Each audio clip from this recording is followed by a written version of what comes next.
여러분 안녕하세요. 필스 클리닉에서 함께 나누는 건강한 삶에 관한 이야기 시간입니다.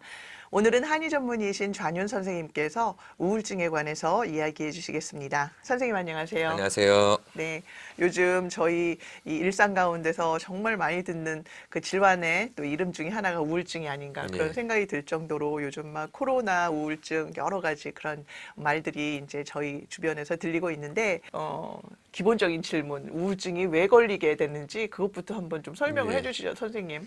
예, 우울증은 일반 사람들이 판정할 수는 없고요. 정확하게는 어, 정신과 전문의가 우울증을 판별을 하게 됩니다. 그리고 그 핵심적인 기준은 일상생활을 유지할 수 없는 상태. 그것이 3개월간 지속될 때. 3개월. 그래서 그걸 보게 되는데 굉장히 복잡한 질병이기 때문에 쉽게 속단해도 안 되고 또 구별하려고 해도 안 되고요. 그냥 정신과 의사한테 가는 게 가장 좋습니다.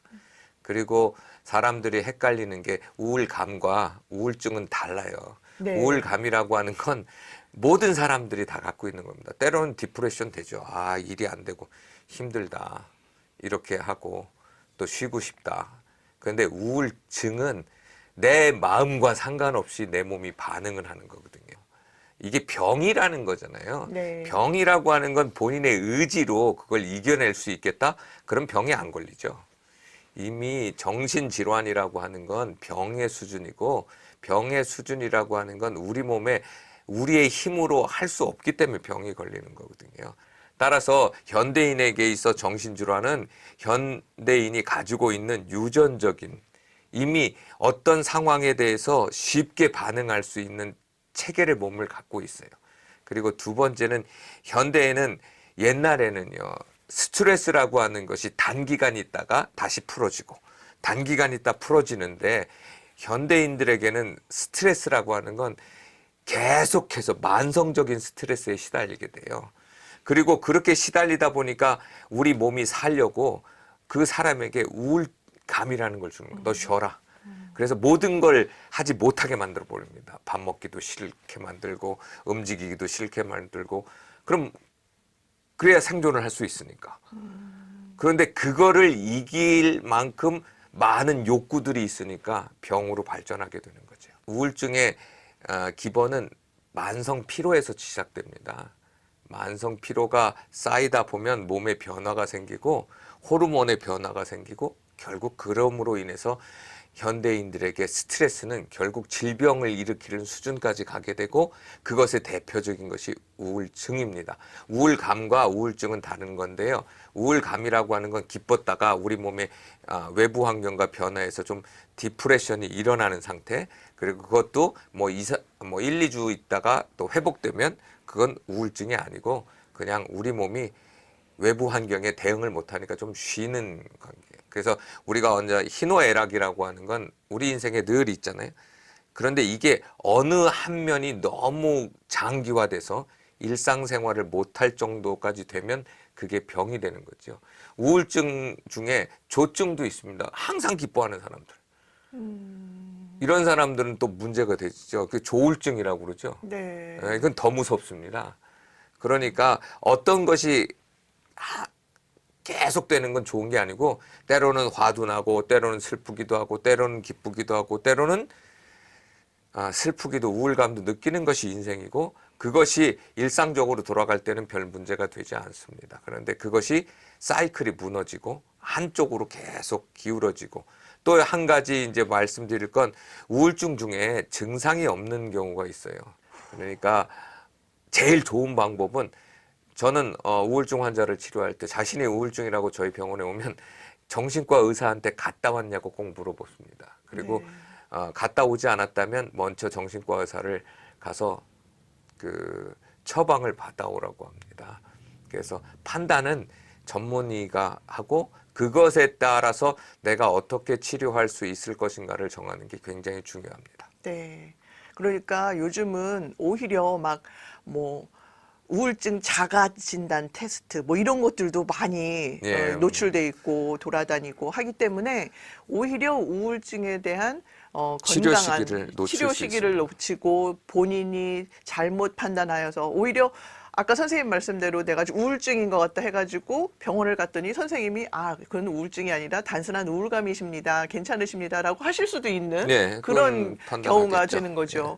네, 이렇게 지금 참 혼란스러운 그 시기가 조금 여기에 있는 것 같은데 선생님은 그 우울증이 발전하게 되는 어떤 과정은 또 어떻게 이루어지고 예, 있나요? 대부분 많은 사람들이 오해하고 있는 게 갑자기 내가 우울증에 걸렸다고 생각하는 사람들이 많아요.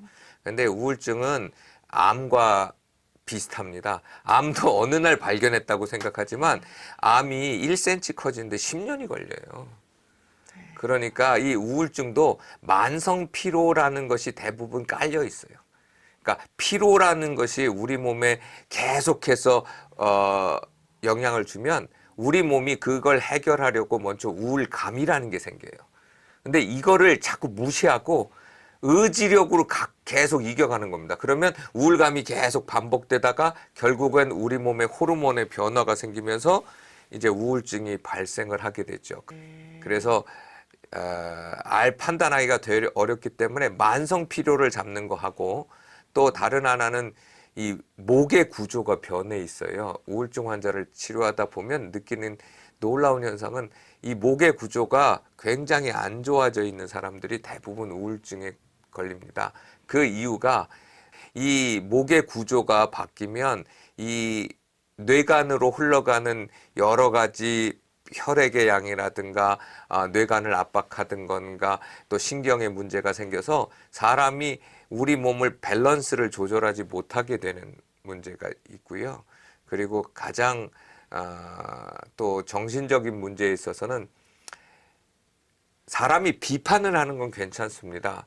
그런데 그 비판이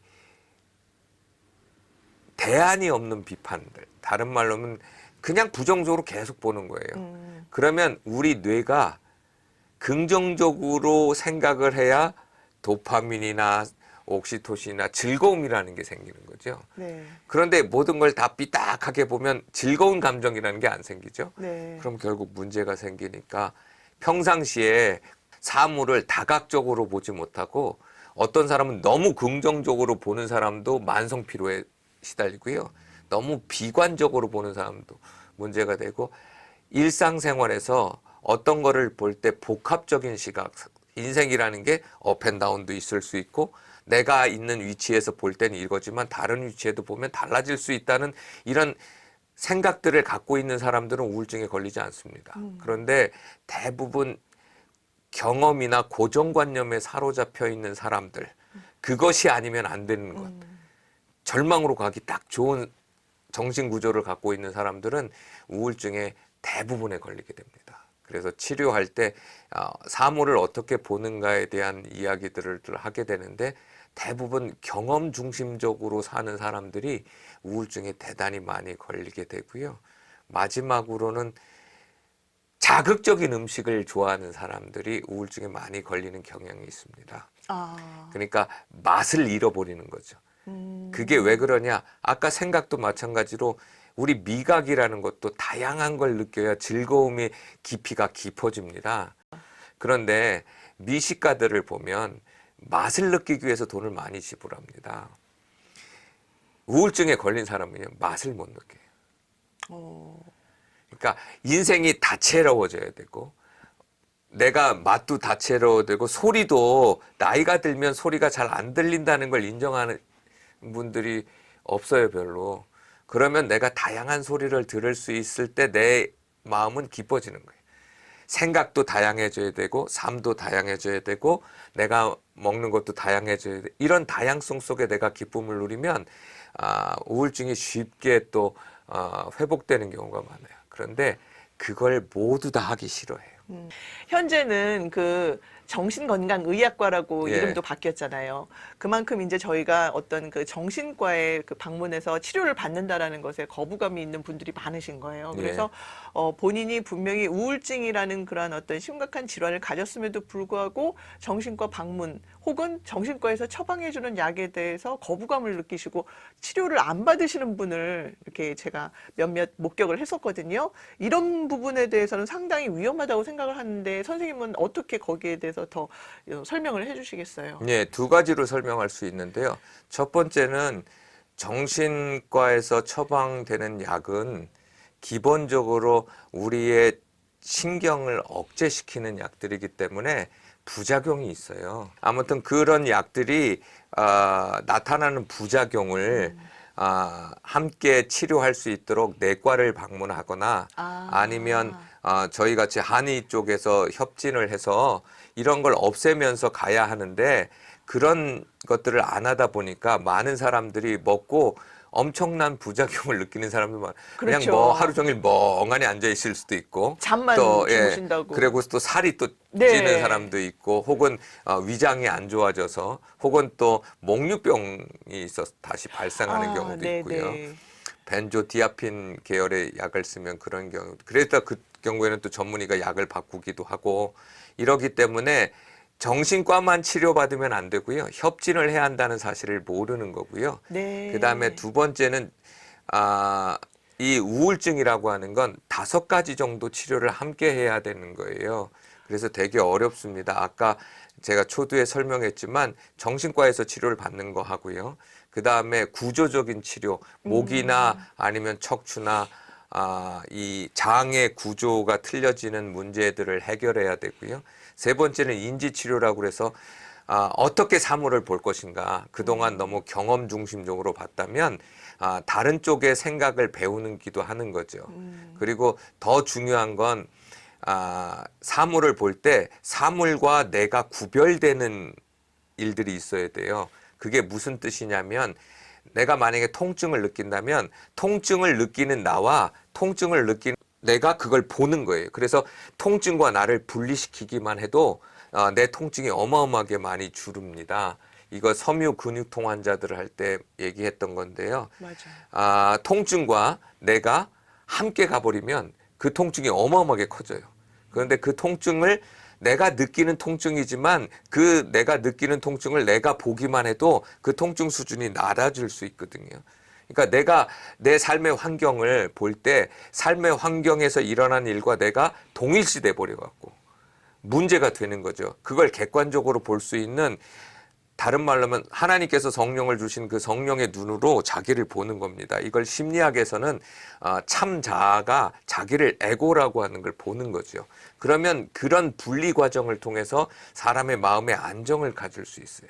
그래서 그런 훈련을 시키고 마지막으로는 음식의 변화가 굉장히 중요합니다. 따라서 음식을 먹는 맛을 깨닫게 해주는 것도 굉장히 중요한 부분이에요. 전혀 몰랐던 세계를 경험하게 되면 우울증이라는 게 없어집니다. 되게 재밌는 건요. 우울증은 평안할 때 발생하지요. 바쁠 때 발생하지 않습니다. 내내 고생하며 힘들게 살았던 사람도 힘들게 사람은 거의 우울증이 없어요. 그런데 그 사람이 돈을 벌어서 안정되면 그때부터 삶이 무기력해집니다. 네. 내가 돈을 벌려고 살았나? 이게 희한한 거죠. 네, 네, 네. 그래서 그런 치료들을 함께 해갈 때 하기 때문에 우울증이라고 하는 건 복합 질병이고 정신과 치료만 받지 말고 내과나 혹은 대체의학이나 한의학의 도움을 받는다면 보다 효과적으로 치료할 수 있고요. 또한 완치도 가능합니다. 물론 증상에 따라 다르고요. 따라서 제일 중요한 건 정신과 의사가 어떤 처방을 내리고 또 어떤 약을 처방했는가에 따라 그 사람의 수준을 판단한다면 어느 정도 치료를 할 수 있는 건지 그리고 한 가지 기본 전제는 우울증은 치료가 오래 걸린다는 사실입니다. 네, 오늘 이 시간에는 저희가 눈에 보이지 않는 이 마음의 병, 우울증에 관해서 이렇게 배워보는 시간이었는데요. 우리의 삶이 이렇게 시간이 지나면서 또 삶의 여정을 경험하면서 좀 더 많은 부분에 대해서 누리고 즐거워하고 또 거기에 대해서 우리의 마음이 여유로워져야 되겠다라는 그런 생각을 좀 가져봅니다. 하나님께서 주신 우리의 뇌 정말 건강하게 잘 작동할 수 있도록 저와 여러분의 생활 습관이 더 적극적으로 변화하길 바라면서 오늘은 여기서 인사드리겠습니다. 선생님 감사합니다. 예, 감사합니다.